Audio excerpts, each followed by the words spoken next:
Today, I'm going to talk to you about Mark Manson and his path to stardom. He's an entrepreneur, and I spent 20 hours researching Mark Manson. Super interesting guy. He's most known for the subtle art of not giving a fuck, and he's a personal development consultant, and he sold over 20 million in books, which is quite impressive. And he does a lot of speaking engagements all over the world: Sydney, New York, Vienna, pretty much everywhere. And it's funny because even though he's talking about self-help, he is definitely not as woo-woo as some of the other self-help authors out there.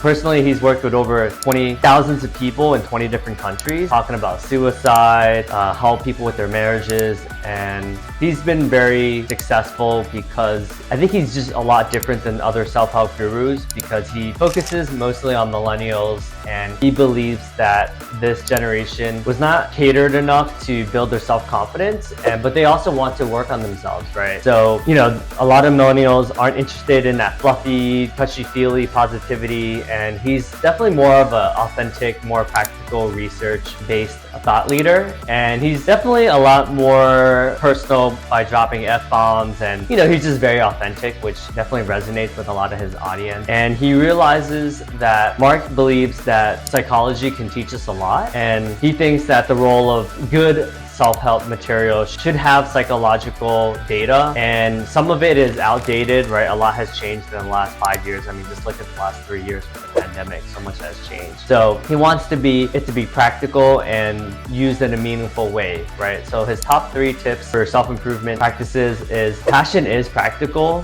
When you're stuck procrastinating and you're anxious, you just focus on just doing one thing at a time, right? Whatever the minimum viable action is. So it's good to have grandiose dreams, but if you have grandiose expectations, that's narcissism. And Mark has been successful in advertising his posts, but he doesn't promote his courses or his subscription to his content, which is a lot different than some of the other social media influencers out there. And he talks about being able to add value by just talking about what's most relevant to the audience, right? So he does respond, and he's very engaging with his articles, his content. How he keeps organized is using Google Drive and having ideas and posting on it all the time. So he'll just go about his day, and then he'll be able to nail down a good outline by just thinking about different things and putting everything in a Google Drive. Cover topics that's universal, that affects every single person on this planet, right? That's the only way that you'll go viral. And when it comes to promoting content, Mark believes that you have to have a copywriter mentality these days because people have short attention spans. So if you're not able to get them to stay on the site and be engaging right from the get-go, you're not going to have a lot of success. So, the moral of the story is dream big, but also manage your own expectations, right? The entrepreneurial journey,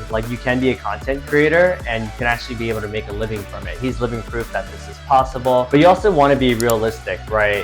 If you have visions and you turn that into expectations and it takes longer, it takes you a while to get up and running, sometimes it takes people 10, 20, 15 years. You can't expect everything to happen right away. So whether you fail or succeed, it's just a matter of having the right motivation, the right drive. Obviously being smart doesn't hurt, and being consistent, but there is an element of timing and luck as well. So dream big, but expect little is his advice. He's made a lot of money from blogging as well. So, with persistence, originality, discipline, it is possible to make a living from doing what you love. And you also don't want to expect too much, right? You want to practice your craft, live your life, be creative, but be flexible with it, connect with your audience, and create a niche for yourself. So hope you love this video. Like and subscribe, and let me know what you think in the comments.